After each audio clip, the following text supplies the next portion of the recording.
한두관 의원은 좀 장점이 있으세요. 그 어떤 점에서 장점이 있냐 하면 제가 행정 경험이나 정치 경험이 전혀 없이 저는 이제 국회의원이 됐어요. 2003년도에 보궐선거에 바로 나가서. 근데 국회의원을 한 3년 하고 나서 정부에 가서 일을 하게 됐는데 국회의원을 겸직하면서 이제 국회에서는 되게 일을 어떻게 하냐 하면 장관님한테 부탁을 하는 식으로 해요. 그렇죠. 장관님 이거 해주세요. 저거 해주세요. 뭐. 근데 지역구에 뭐 경의선 복선화 때문에 소음 피해 우려되고 진동 피해 우려된다. 그러면 건교부 장관한테 장관님 우리 조사해 보니까 이 건널목에 시설 보완 공사를 대체로 해야 되고 그다음에 철로를 밑으로 좀 파스 반지하로 넣어서 차음벽을 설치해서 소음을 줄이고 이러려면 돈이 얼마쯤 더 드니까 예산 책정 더 해 주세요. 그리고 이제 청와대에 가서 그때 문재인 비서실장님한테 막 얘기하고 이렇게 졸르는 거예요. 국회의원들이 예. 그 행정 경험이 없는 국회의원들이 하는 거는 장관을 만나서 읍소하고 졸르는 거예요. 그래서 마포대교를 건너서 여의도로 들어오면 장관들이. 네. 그러면 거기가 홈그라운드예요 국회의원들. 예, 그럼 예. 막 장관을 막 혼내요. 그 당하고 나서 다시 마포대교를 건너서 종합청사로 가면서 하면서 욕을 하면서 가요. 응? 장관들이. 장관들이.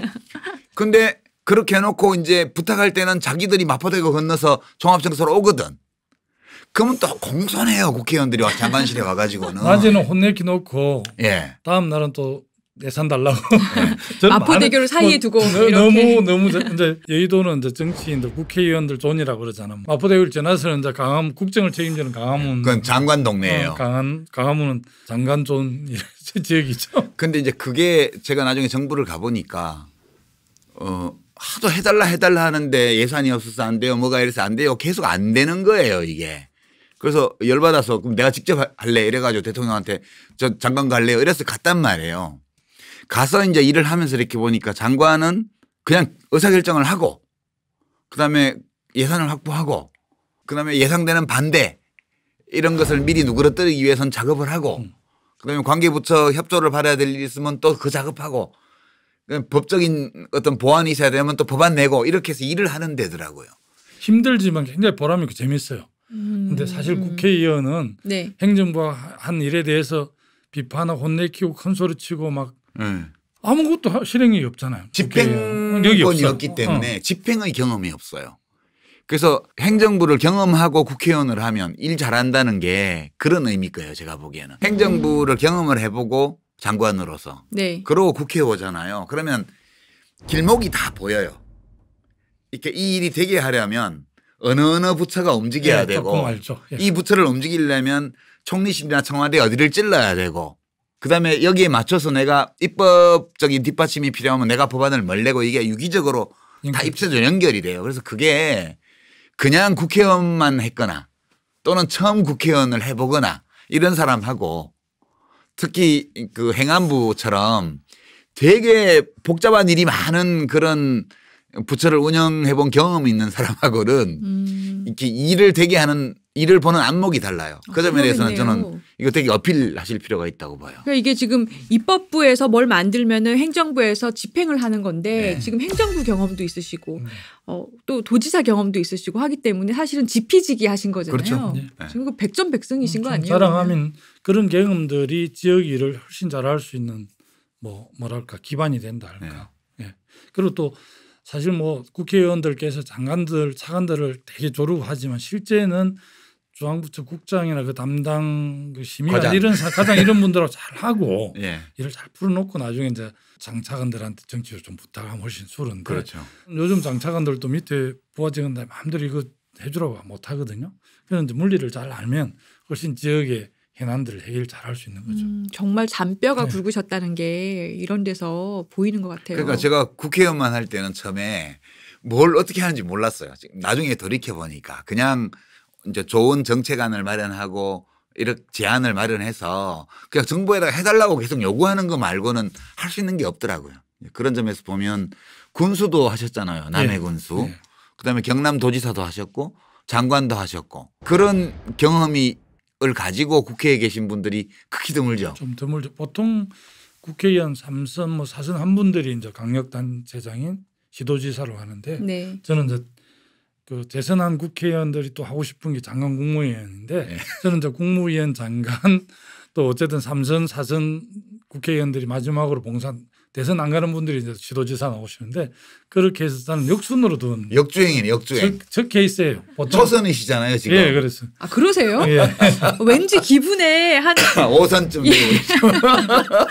재밌는 일화도 아니지만 보통은 이제 첫 국회가 열리면 초선 의원들 연수가 있어요. 네, 네, 근데 맞습니다. 보통 초선 의원 한 40%쯤 예. 되잖아요. 그래 지난 20대 총선 초선 의원 의정 연수원에 가니까 이제 알면서도 김미연 초선 의원 이렇게 알면서도 물어보는 사람도 있지만 실제 제가 당의 최고위원도 한 적도 있고 이렇기 때문에 초선이 전혀 모르고 선배님 여기 왜 왔습니까? 왜 오셨어요? 진짜 모르고 물어본 의원들도 있더라니까요.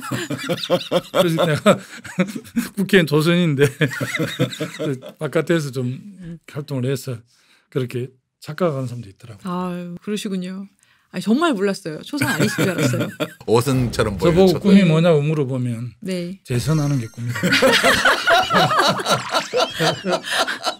아니 이게 왠지 귀여우셔서 이런 말씀 드리면 실례일 텐데 아니 그러면 희망적인 말씀을 좀 여쭤볼게요. 그 양산을 뿐만 아니라 예. 이 부울경 시민들께 더불어민주당이 이 지역에서 20석을 점하면 이렇게 달라집니다. 뭐 이렇게 말씀드리고 싶으신 게 있으시다면 어떤 게 있을까요? 우리 시도민들께서 이제 부울경 메가시티에 대한 기대들이 많이 있는데 아무래도 그 국정을 직접 운영하는 정부 여당이 지역 현안들을 훨씬 더 잘 해결할 수 있잖아요. 그렇죠. 그런 측면에서 보면 부울경에서 절반 정도의 여당 국회의원을 만들면 지금 동남권 신공항 문제를 비롯해서 블록체인 특구, 스마트 시티 또 개 강력지방정부 수장들이 구상하고 있는 메가시티 이런 구상들이 훨씬 더 속도감 있게 될 수 있기 때문에 사실은 지역 발전은 여당 후보들이 잘하는데 그런 등식이 성립이 됐는데 또 부울경은 역으로 그냥 지금은 뭐 야당 여권 정부 심판론 이런 것들로 계속 몰고 가는데 또 그래서 상당한 또 우리 시도민들은 여당의 많은 의석을 확보하는 게 지역 발전에 훨씬 도움이 된다 이런 생각도 하는 시도민들도 많아요. 그래서 그런 점들을 잘 우리가 토론이나 또 선거 공보에서 잘 활용을 할 필요가 있다고 생각합니다. 이건 이제 후보자들은 네. 이제 이런 살림살이, 지역 발전, 민생 이런 거 중심으로 이제 뽑아줘야 될 이유나 이런 걸 말씀하시는 게 맞고요. 정치적 비평은 우리처럼 이제 밖에서 보는 사람들이 예. 하는 게 맞았어요. 한 말씀만 더 붙이면. 네. 뭐 선거가 어떻게 될 거냐 두 달 좀 못 남았는데 이제 워낙 한국 정치는 짧은 기간에도 지형 변화가 일어나기도 하고 구도 변화가 일어나기도 하고 이슈도 변하고 이렇게 하기 때문에 두 달 후에 선거를 정확히 예측한다는 건 어려워요. 그렇긴 하지만 지금 홍준표 전 대표가 경남도 험지다 이렇게 말할 때 그게 어떤 의미냐 하면 주 전선이 낙동강 벨트로 와 있다는 뜻이에요 지금. 이게 감정이입을 해보면 네. 이 황교안당 사람들은 예. 좌파들한테 나라를 다 뺏긴 거야. 그 사람들 생각에는. 우리 생각에는 이쪽이 진보개혁 진영이고 저쪽은 수구 진영이다. 응? 독재 수구 진영이다. 이렇게 생각을 하지만 그 독재 수구라고 우리가 말하는 그분들의 입장에서 보면 좌파 독재야 지금. 정부도 뺏겼고. 사회주의 국가로 간다. 예, 예. 지방 정부도 다 뺏겼고 이제 국회까지 뺏길지 몰라. 그 남은 데는 경상도밖에 없어 이제. 그 6.25 때를 생각하는 게 이분들이 응? 충분히 그렇게 생각을. 그렇게 생각을 하고 있어요. 그럼 이 얘기는 어떤 얘기냐 하면 경남도 험지다 이렇게 얘기를 할 때는 다른 데서는 승부가 안 된다는 뜻이 이미. 서울, 인천, 경기 그다음에 충청, 중부권 여기에서는 자기들이 완전 밀렸다고 보는 거예요 스스로. 그리고 여기에다가 전선을 치고 여기라도 지켜야 그 다음을 도모해 볼 수 있다. 여기까지 무너지면 우리 완전 죽는다. 그 얘기를 홍준표 대표가 계속 하고 있는 거예요. 그래서 저는 이 낙동강 벨트가 승부처라고 봐요. 저도. 황교안당 진짜 당과 가짜 당 1+1 이 황교안당이 두 당을 통칭할 수 있는 방법이 이 말밖에 없어요. 황교안당이 100석을 달성하려면 현재 부울경 지역 영남 지역의 민주당 의석을 더 줄여야 돼요. 지금보다. 더 줄여야 돼요. 홍준표 후보가 그렇게 논리를 전개하고 있습니다. 그렇죠. 그래서 저는 이 선거는 거의 황교안당이 수도권과 중부권에서는 거의 상심해서 전투 의지를 상당 부분 전투 의지가 꺾여버린 선거 양상으로 하고 있다 지금. 그리고 종로 출마하면서 반드시 이기겠습니다. 이게 아니고 이 한 몸 죽어서 나라가 산다면 이렇게 갔다는 거는 자신감이 없다는 뜻이거든요. 제대로 된 보수 통합이 아니긴 하지만 보수 통합을 하는 이유도 역으로 보면 굉장히 위기감이 있기 때문에 네. 어설프기라도 하는 거거든요. 그런 부분들을 잘 읽으면 우리가 치고 나갈 부분들이 또 보이는데 막 보수 통합을 그냥 의미 있게만 보면 야 저쪽이 막 뭉쳐서 힘이 막 많이 생기는 걸로 오해할 수 있죠. 근데 뭐 지금 통합은 도로새누리당으로 네, 가는 통합 아니에요? 네. 정확하게 도로새누리당. 인적 쇄신 후보 인적 쇄신을 크게 하면 몰라도 지금 보니까 도로새누리당이더라고요. 예. 거의 뭐 다 그쪽 사람들이고 자기들이 좀 나누어졌다가 다시 뭐 뭉치는 것 같아요.